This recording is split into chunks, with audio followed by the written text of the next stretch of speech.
Rader, do you desire to say anything on your own behalf in mitigation of punishment? Your Honor, Sedgwick County, the victims, I do realize that the crimes have committed.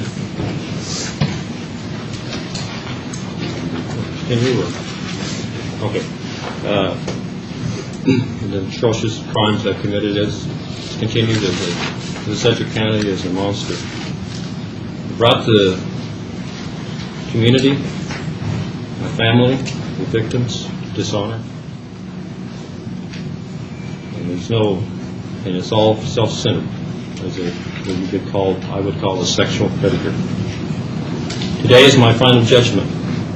For me, the last couple of days in court, presented by the state, their PowerPoint presentation was very powerful. Like a couple of things I might point out toward the last, but overall, most of that was true. And I think the Sedgwick County ought to be proud that they do have a good state, that the evidence was there earlier, DNA, floppy. There was no way that I was going to get out of this.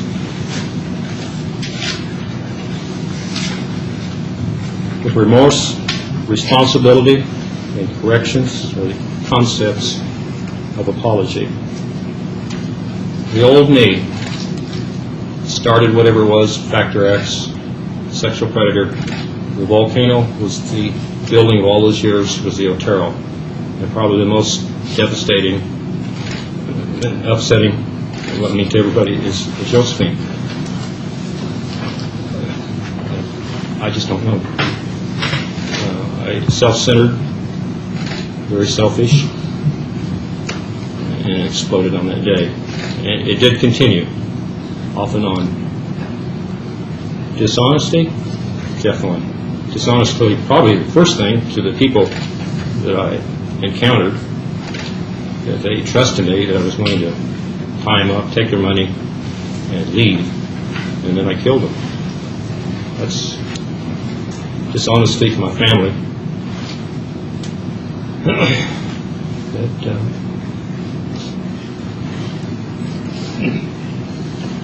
lie and cheat to be self-interest to my employers and to the county, the taxpayers' money.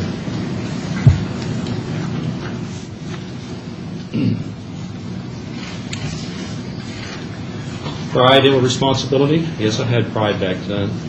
To some degree, I'm trying to drop down to that, but that's the media. They seem to crave the attention of the media. I think through the years that's quite presentation during the presentation and all the archives that I had, you can understand that. I think the bottom line of the old is a selfish, very just associated with society, self-centered for my own purposes, and I take that full burden on my shoulders.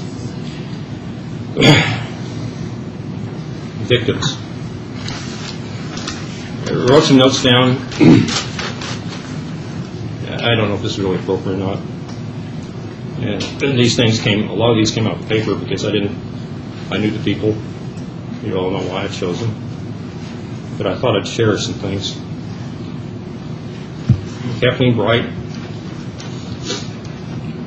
And I hope I don't tread on the media because I did use some of this from the media because I didn't know this much from the people.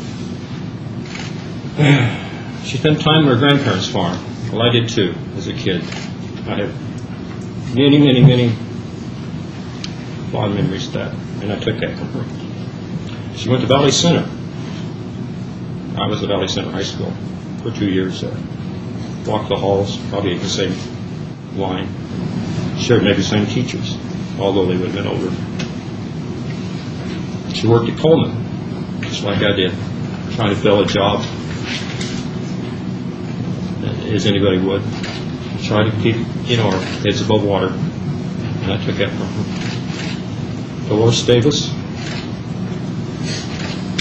she loved animals, and I worked as animal control. I realized that in the early years, I probably did have some cruelty to animals. But I don't think, if anybody asked Park City or anything, they would say I was always pretty good to animals. I have a great fondness for animals. I have pets, but I know she had it. And I read somewhere she had her last Christmas with her family. And I did too. That was a wonderful time. I took that from her. Nancy Fox, she was a wonderful person, and I did track her just like a predator. She was a wonderful young lady, well organized, hard worker, and I took her life.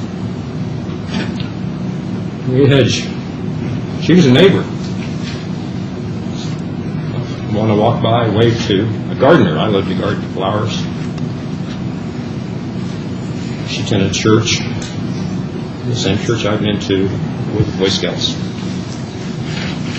Joseph Otero was in the Air Force. I was in the Air Force. He was a husband. I was a husband. Although I always wanted to be a pilot, I always had a fascination with aerodynamics. And he was a pilot. And one time I even thought about taking pilot lessons.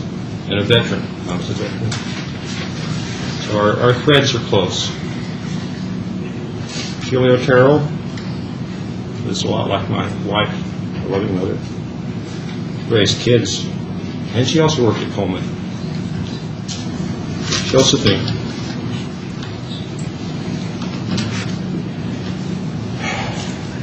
She would have been a lot like my daughter at that age. Played with her Barbie dolls. She liked to write poetry. I liked to write poetry. She liked to draw. I liked to draw. Someone mentioned that she was like peas in a pod. And I think that probably comes to Wichita Eagle Peak and put that down. Give it credit to them. Joseph Otero, too. He was just like me at one time, a boy and a dog. And again, that comes from the Eagle. I have many memories of the dog. Excuse me.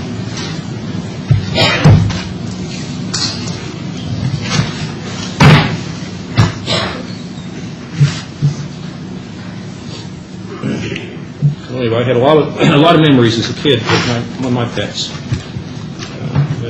Boy and a dog is a thing you have to have when you're a kid. Shirley, she was choir, mother, probably a very beloved mother, and I took her life. Probably of all the people, I didn't know Vicki Vian very much, although I walk by her place and can listen to the piano. I appreciate music. That's one thing I always wanted to learn was piano. And I took her life. She's also a beloved mother. She attended a church that I went to once, St. Andrews. I hope I haven't left somebody out on that.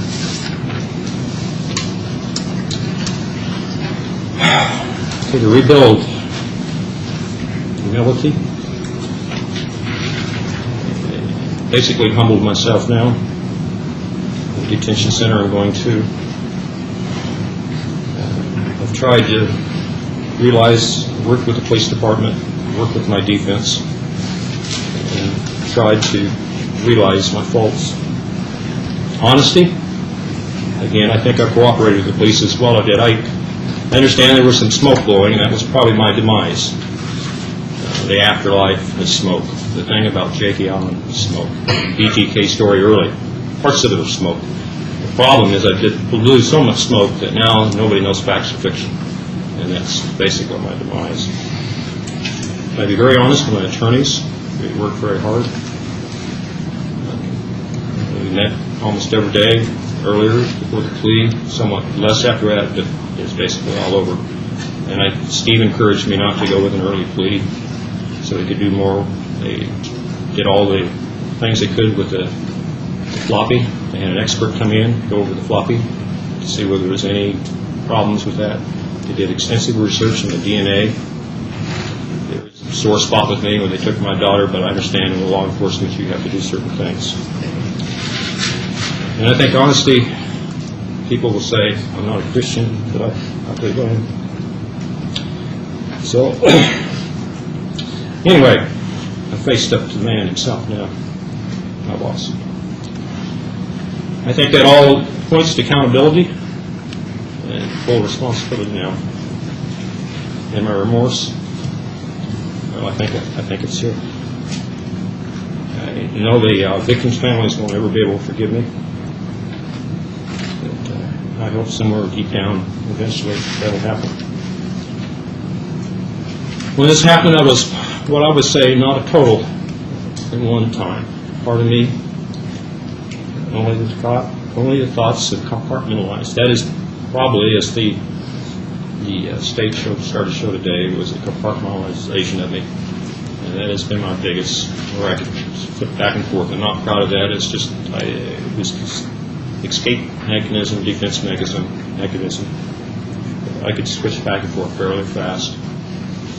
I explained to the defense I was kind of like an 18-wheeler.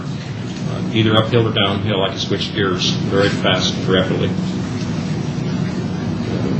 Back and forth. And as I stand here in this humble way, and maybe people think that I've done that, gone back to compartmentalize, but I don't think so. So anyway, it has given me the faith to see today and not things to pass. Only more to corrections. This is the full responsibility. I'm going to the penal institution, full board, and I do not expect anything but the hard 40 today. I expected that on the plea. That's why I stepped up for the plea. I knew after I talked to police, the evidence, there wasn't any way I was really going to get out of this unless we found some way of some evidence that was just totally out of it. And the trial would have been a long, drawn out to the plea. There was no way that I was ever going to get out of this. But I think the corrections, I'm away from society now. I'll do my healing process there as well as I can and start my new chapter in life. And I suppose in all good time, and as Rader, everybody knows, Rader has to complain a little bit, so I would like to do some minor ones. Not because I want to complain today, but I want to set the record. This is my last time. Probably the biggest problem I have right now, and we're still trying to answer, is what happened to Mendoza. I had a trust with that person, a psychiatrist. The defense was working on it. I know other people were working on it. That was I just don't know what happened. And maybe that'll happen. Another one is and I'm just basically expressing this. I don't have control on it, and wish somebody would take part to is the lien on the house. The final victim, as Mr. Davis said, is my wife.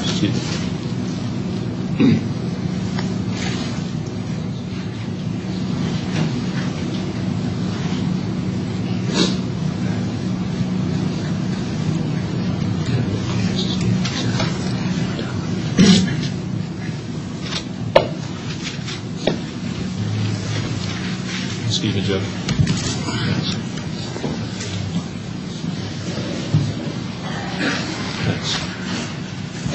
Well, anyway, I'll get back to that. She is my final victim, that and my family. She knew nothing about this, and yet the laws, and I understand it because the lien went on the house, is because I have property. There's a lot of defendants that stand up here don't have anything to go after. I know this is very expensive. Probably the defense is running somewhere $80,000, $90,000. It's just about what the house is sold for. If we won to a trial, it would have been in millions and years. So I just basically ask that whoever does that final judgment, that they think about the wife. The other one is, and not a biggie, it's not this last issue, is that I'd asked for my wallet so I could get some personal pictures out of it. I was hoping that the defense would have the court order that before I leave today, I can go through that wallet and take some family pictures. But that's not a big issue because I understand through Code of Ethics, the defense will turn that probably over to the family as well as my clothes. So those are the only early complaints, except for PowerPoint. I don't want to pick on the law enforcement. They've done a very good job, but I do want to clarify a few things, just for the records, because this is based on my final say. The first one, there was two actors that were brought out, John Wayne and James Bond. The action of that with Kevin was the shooting, not because I stood up and shot him. Because when I was working with the police, that was what I call a quick draw, just like that. And that's what I call the John Wayne shot. It's not that he would do something like that. Secondly, we fought, and for us to fight, he had to have both his hands open. The PowerPoint said that he basically stood up, he was tied, and I shot him, and that's incorrect. He fought, I backed off, he had his hands out, and I shot him again. And again, these are only minor. It does not make any difference. It's probably irrelevant. I just want to set the record straight, and that's all, sir. Ryan, it was, in the PowerPoint, it was perceived that I was strangling Shirley, and I stopped to comfort the kids. That's just the opposite. She or I both put the kids back in the bathroom, comforted them there before we went in, and what happened. So the toys and all that were put in there earlier. It's basically clarify that on that. My notes.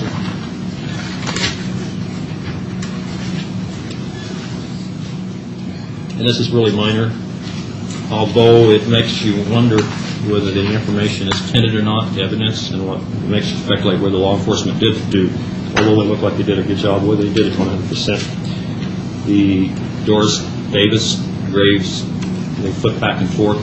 Anybody who knows anything about geology, structure, those trees and stuff were not at Lake Cheney. They were over in the eastern part of the United States. So, and those pictures that came in the mail were not the other ones. They were all from the grave site at Cheney. Probably the most damaging to me was the pornography. They displayed, yes, they had pornography of what I had drew, but I didn't see where they had a lot of pornography, but they brought two pictures out. Family will know that I didn't own a camper. I had a pickup with a camper top, but it didn't have any shelves in it. So basic evidence was totally tainted. They either picked up a picture from somewhere else or inserted it or didn't realize it. That may have been a relative, I'm not sure. But I would think if they had more pornography, they would have showed it. That's basically the clarifications. The other thing is, with the law enforcement, there seemed to be, I was rated as a dog catcher. I did go to AJ law enforcement. I felt like I did have rapport with the law enforcement people. During the profession, as they probably said in the paper, I'd still probably be talking if a defense person didn't show up. Right? We had a good rapport. I almost felt like they were my buddies. At one time I asked about Lamonian and maybe coming in and having a cup of coffee with me. So there was a rapport. I've always had a great respect for law enforcement. Although I wore a black hat instead of a white hat. Thanks. I can't believe the people that have helped me on this. Starting with, I think the youth society have to, even though I'm a criminal, I think you have to appreciate the police department. They've done a lot of work. Even though it took a long time, they gathered evidence, they had that evidence. When they got the key suspect, they zeroed in on it very rapidly. So to have the dedication there, like Mr. Landwehr, for all those years, is great. So I think Sedgwick County really has a good police force. Defense, this has been a unique, probably a different type case that they've ever had. We've had our ups and downs, but mostly they've been good. It's just like a new learning curve. It's just a new curve, and the media has just been terrible.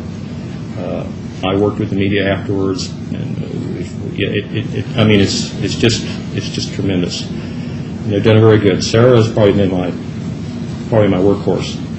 I really appreciate her. She's done a lot of good work. Steve, he had to keep heads in all this, and I know that was very hard for him. I want to go ahead, since I worked with defense very close, give them all personal. I'm sure go through the list here.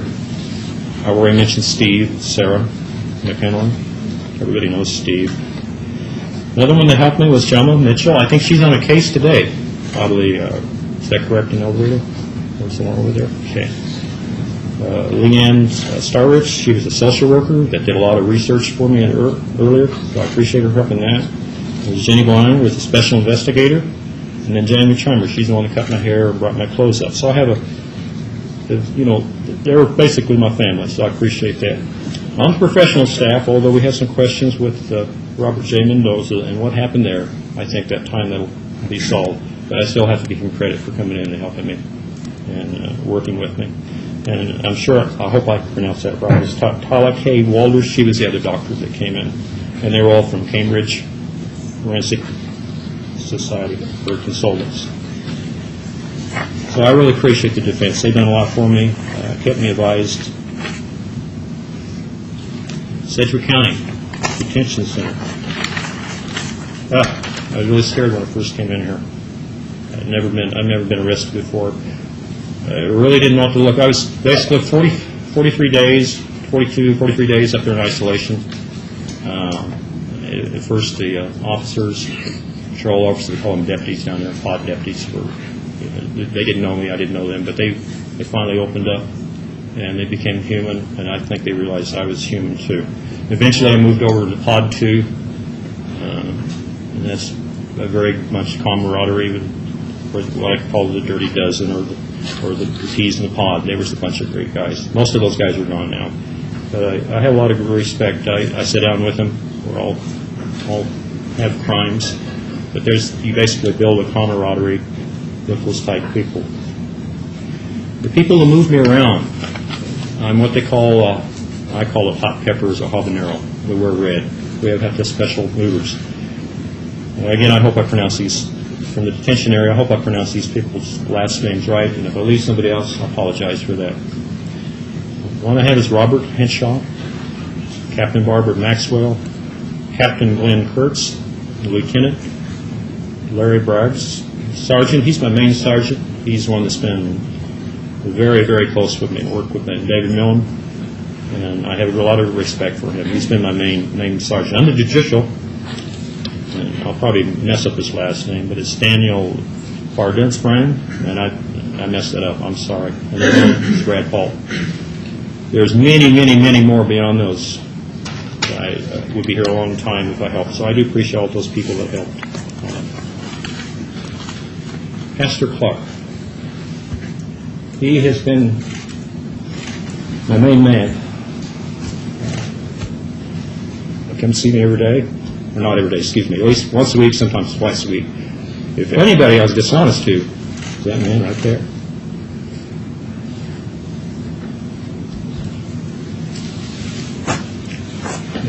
Under the house of God, I created these things, did atrocious acts, and for him to stay with me and remain strong, he's a good man. I appreciate that.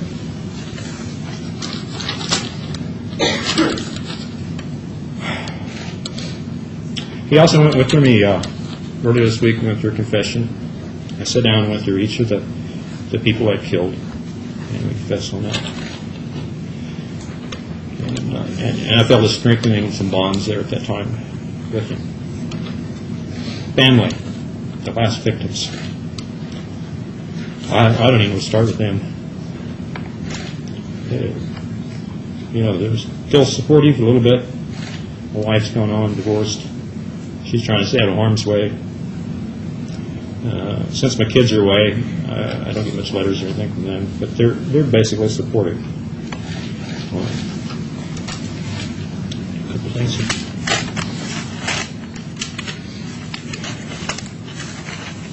Friends. Without friends, a person, I don't think, in this 100, I've been here 175, 176 days, you couldn't survive without friends. If you didn't have family to support you, if you didn't have something, someone to come to you, like Pastor Clark, you'd go down. Just mentally, you'd go down. So friends have been a very key part. The people in the pod deputies, sergeant, although they can't have a real friend relationship with their friends. I got this out this morning, or the other day when I was working out. This comes from the Daily Devotions, a Christian book. It's called Touched by a Stranger, which is an article. And at the bottom, there's an article. It's by Hess. There isn't a first name for it. But it's something like a friend would do, and I really appreciate. Like refreshing rain in summer, or the gentle breeze in spring. Just a little gift of kindness, joy someone's hearts can bring. With immediate exposure, my family basically had to almost just stay away, so I really didn't have any support. There was one person that stepped up, Christina Casanova, that really helped. And I really appreciate her support. There's another one that's out on the West Coast, Andy Parshaw. He's another Christian, and I really support. I would have gone down a long time ago without their support, so I do want to mention their names.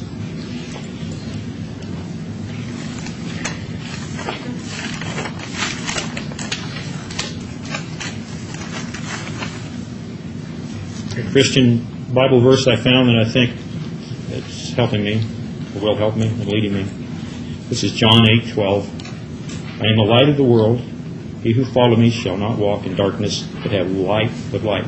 Now that I've confessed, put myself out to let everybody know what's going on, I expect to heal and to have light. And then hopefully someday God will accept me.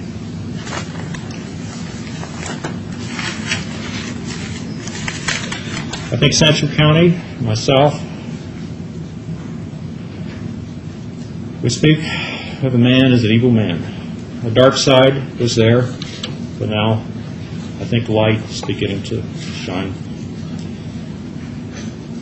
So I appreciate the family, the friends, and all I can be thankful for.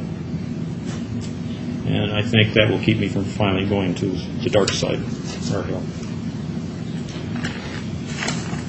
And finally, I finally apologize to the victims' families. There's no way that I can ever repay them. That's all, sir. All right, thank you very much. State care to be heard.